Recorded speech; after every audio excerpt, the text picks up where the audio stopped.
you follow exactly what I tell you, you are going to be in biltong heaven. It is insane. So the first thing you want to do is make sure that you have a very sharp knife. So always sharpen your knife before you cut your meat. So, kind of reminds me of a story of a guy that was in a wood cutting contest on a tree. One guy would cut the tree all day long, the other guy took a 15-minute break. And guess who won? The guy that took the 15-minute break every hour. You know why? Because during that break, he sharpened his axe. So that's why you need to sharpen your knife. So anyways, what you need to do is take about 10 tri-tips, and you can get those untrimmed like this. And what you need to do is cut the fat off. You would like a little bit of fat, but not very much fat. So I cut it off, and I trim it myself at home. But I don't take all of the fat off, but I take most of it off. So you don't want it, to be too fat, but a little bit of fat is very good because that's where all the flavor is in the meat. So I cut this off here, and then so that's it. And then if you see any like sinew or anything like that, you probably want to cut that off too, because that kind of gets stringy when you deal with it later. So after you're done cutting your meat, it's very important that you cure the meat. And I cure mine in an apple cider Worcester sauce solution. And you want to do that for about 4 or 5 hours. So we're making a lot of biltong here, so it's very important that you do it in a production level. This is the other biltong that I cut here, the meat anyways, it's all sliced. And so what I do is I trim the fat off, and then I go ahead and I cut the meat right down the middle with the grain of the meat, like this. Okay, so it ends up like this. And then after this, what you want to do is you want to take the tape measure, and what you want to do is you want to cut this meat in 1-inch increments. So I just go ahead and I score it. It's very important that you use a uniform size when you do it, because what happens is you want everything to dry uniformly, because if you don't, then what ends up happening is you get some that are too soft, too wet, or too dry. Usually the smaller pieces, those will end up being dried out first. So what you want to do with those is eat them. So those are usually the first ones to go, and you try it out. So small ones, like this one here, that'll take less time to dry out, and you can tack it. Biltong, you can have it dry or wet or whatever you want. So there's a lot of different ways. So this is like the perfect cut. So it's half the tri-tip and about 1 inch thick.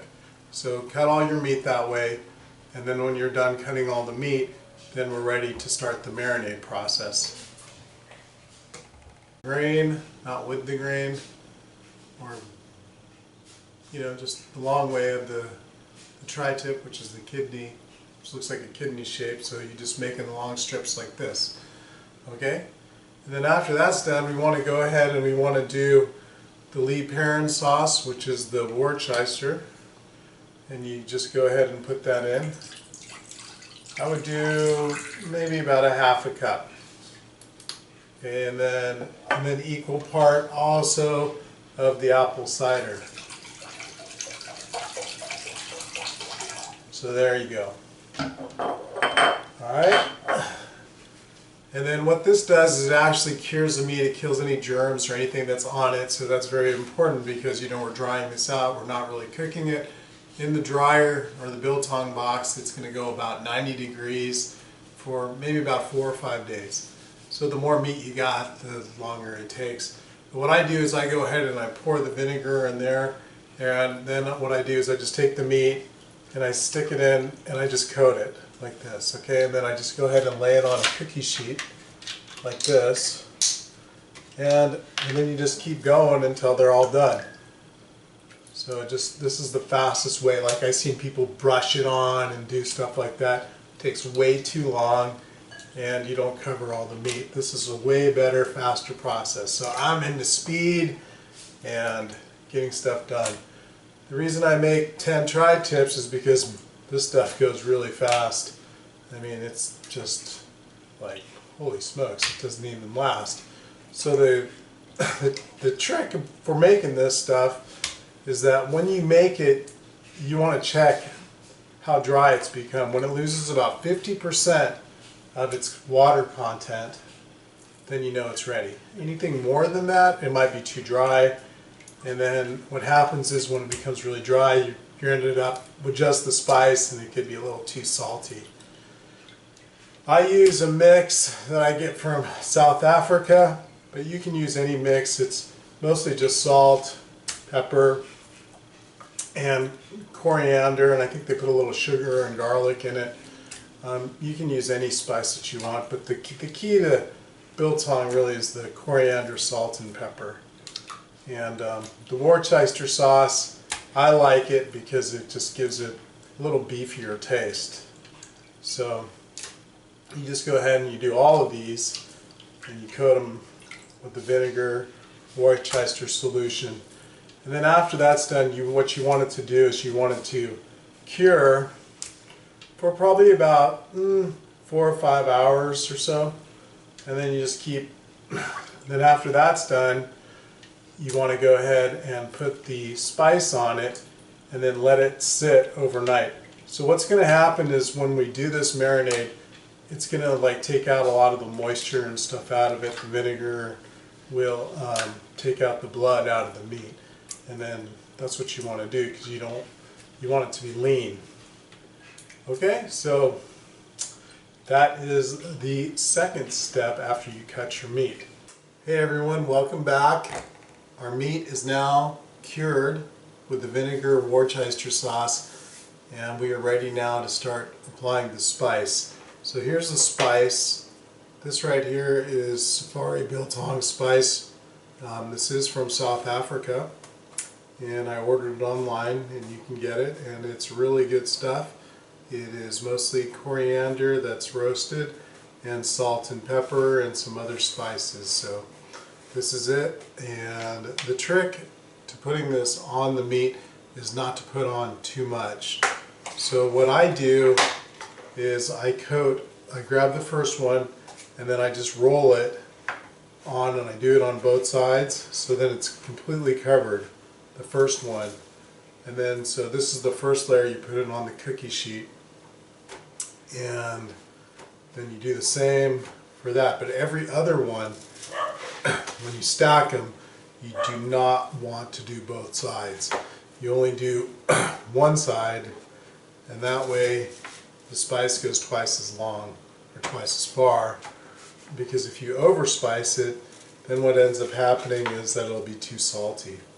But you need the salt because the salt cures the meat, right? And so that's really important because you need it to be cured. You know, it's almost like the cooking agent of what you're doing. So I'll do my first layer and I'll show you how to do that. So that's it. And just keep stacking it, make it all flat,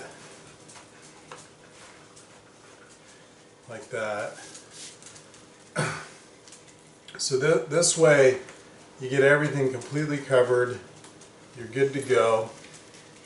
In South Africa they have a lot of different flavors that you can use. The one flavor that I like is called the peri peri, or it's called they call it chili bites. So you can add like cayenne peppers and cayenne stuff, you know, red chili peppers. I like that one better because, you know, here in California we like everything kind of spicy with all the Mexican influence we've had here, so through the years, which it's good. It's all a matter of preference. So once we get our first layer down, which I will show you, you just got to mix them around a little bit. You know, some of these are the end cuts, so they're good to fill in. I like these because they dry out faster, so that way, you know, in the middle of the dehydrating process, I can steal a few, you know, to check it out and see how it tastes. It's hard to wait, you know, because it takes 4 or 5 days for it to dry out. When you're drying it out, you don't want to over dry it. So what you do is when you put it in the dryer, you want to take a piece and weigh it. So you weigh it and you see what that piece weighs, and then after so many days you keep weighing it until you get to the point that it is the right weight, which is 50% of what you started with. So now that we're done with the first layer, cutting both sides, the second layer we're only going to coat one side, and then that'll be on top of the layer that's already done. Hey everyone, welcome back. So we had our meat marinate overnight and it's ready to be hooked and hung and dried. So what you do is you grab one of these hooks here. I bought these online.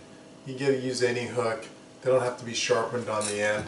And what you do is you go ahead and you grab your first piece like this, and then you just put it through like that.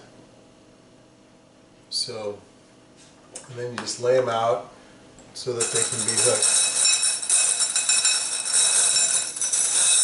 The nice thing about these hooks is they all hook together, like the name says. So just go ahead and hook them all up, just like that, until you're all done. So once they're all hooked, you want to go ahead and put them in your biltong dryer. I built my own. I took a master built smoker and I converted it. It's a pretty easy way to convert it, but you need the larger one. Don't get the smaller one because the meat, you know, is long and you want to be able to get it in. I do about 30 pounds of biltong at a time, 30 to 35 pounds, because it just goes by, just gets consumed that quickly. And it's a lot of work, so you don't want to make a little bit and just run out and go, gosh, what happened? So anyways, that's what you want to do. And I'm going to hook these and I'm going to show you how to hang them. And I wanted to show you how I converted it. So it's just a regular smoker. And what I did was I took out the middle tray and the bottom tray. And I took out all the smoking stuff here. And I added a 150 watt light bulb. And so when you do this, you want to make sure that everything is clean. And you got a 150 watt light bulb, and then it also comes with a light bulb on it, so I use that as a kickstarter because when the meat's real cold it kind of takes a while to heat up. And then also what I did was over here you can see I attached a computer fan. That computer fan sucks out all the condensation and keeps it dry, because originally biltong was dried out in a tree in the blazing hot sun. So you want to keep it inside the box about 90 degrees. I'm going to place all the meat and you can check it out. But it's just a simple computer fan, a light bulb, and a box. I like this box because it's stainless steel and it's got enough height to hang the meat. Okay, so we're going to hang the meat. I'm going to show you how to do it. And it's going to take about 4 days for it all to dry out. Okay. Biltong is hung and loaded and ready to go. So right now our temperature is a little bit at 73, and so we're going to be adjusting that. And so what happens is I have a vent that's on the top of this thing, and then I adjust that vent for the airflow. The smaller the vents, the more heat that gets in it. So you don't want any real ventilation going through there right now because it'll pull in and recycle the room temperature.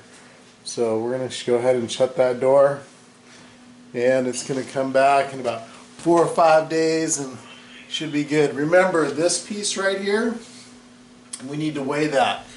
And when that piece gets to 50% of its weight that we initially put it in, that means our biltong is ready to. I'm going to give you a little closer look at my biltong box. So here's the vent on top that you adjust the heat. So that we're just starting out, there's the temperature already at 75. So we want to go ahead and make this much smaller because that'll gain the heat. There's also an extra light source on the box as well as in the box. So in the box we have all of our meat beautifully hung, and there's our 150 watt light bulb. So that's where we're at. It's all stainless steel, totally sanitary and good to go. So then you go ahead and you can lock that box with the lever here. Okay, so it's locked now. Every time you open it, you lose heat. And then on the side, it's very simple. All you're doing is doing a simple fan, and you just do it. The trick though with the fan is that you want to make sure that the fan is sucking the air out, not blowing it in. Okay, so it's very important that it sucks out and not in. This is the vent. That's the temperature. We want it ideally to be at 90 degrees. When the meat's cold, it's going to take a while to get to that. So I use the light that's already built in the corner of the box, and that will as like a Kickstarter. Then once I hit 90, I'll turn that off. Okay, so very simple to make. There's also a drip pan at the back, which is good too because all the drippings and stuff go in the drip pan and not on the floor. Alright, so it's a simple box, but many people do it. I also would recommend that you get a chopper like that so you can cut your biltong, and also a scale. Remember, you got to be at 50% of the weight, and you want your box at 90 degrees. Alright? Hey everybody, we're back.